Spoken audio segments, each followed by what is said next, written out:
Hello, cousins. This is Cornell Wright, your people's lobbyist, and welcome to this episode of Brown Liquor and Bad Ideas. Today, I have two topics of conversation as well as three sayings I hope you'll be able to use moving forward.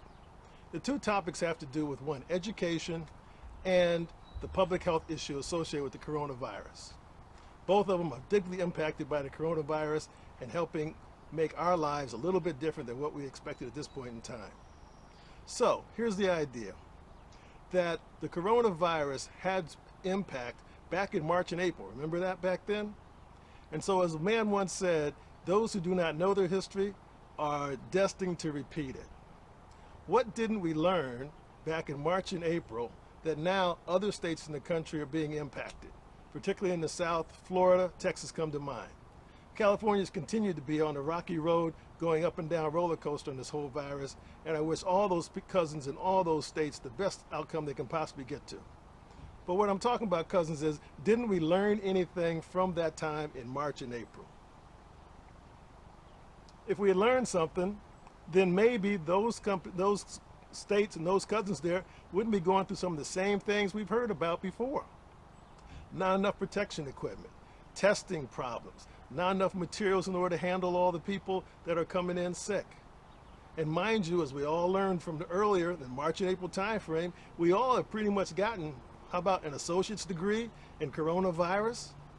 Certainly there was a lot of things we didn't know back in March and April, but everybody's come together to start sharing that information, and now we should have a better plan moving forward for those other states, right? When you think about it, one of the beauties of the United States is we have 50 states that can provide 50 different models on any given topic. And that way we have 50 experiments to work with, 50 new ideas, 50 concepts that can start to be implemented other places once we find out what works. The pandemic is not a political issue. It's a public health issue. Everybody I know, people we talked about in the newspapers, you think about it. There's been old, young, black, white, brown, yellow, in between, tall and short, Democrats and Republicans. It's not a political issue. It doesn't care who gets it. If your immune system's not strong enough, it can impact you. It turns out, my grandmother used to say years ago, some people don't believe fat meat's greasy. I loved my grandma. She was from Virginia, born in Virginia, lived in West Virginia, that's where my mom was from. Moved on to Michigan. Don't believe fat meat's greasy. So if someone's telling you that this virus is coming, I think it's something we all need to pay attention to. And all we need to do, cousins, is continue to wear a mask. Can we? To help, not you, but help the cousin next to you. The second part is education. I talked about that in one of my earlier sessions.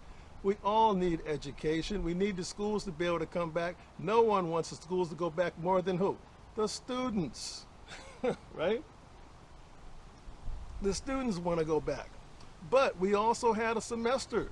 I'm a professor at a community college, and I didn't participate this year, but we do know people moved to online systems. So isn't one of the things we ought to be learning from this is how to then start to provide online capabilities so every student at least has a backup plan? That's the bad idea for the week, ladies and gentlemen. Cousins, think about this.